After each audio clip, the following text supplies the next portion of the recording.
हनुमान् श्रीपदो वायुपुत्रो रुद्रो नघोजरः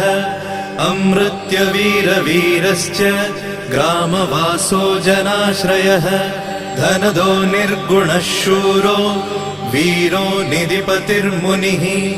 पिङ्गाक्षो वरदो वाग्मी सीताशोकविनाशकः शिवः शर्वपरो व्यक्तो व्यक्ताव्यक्तो धराधरः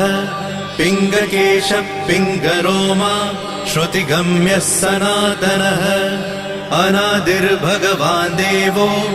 विश्वहेतुर्जनाश्रयः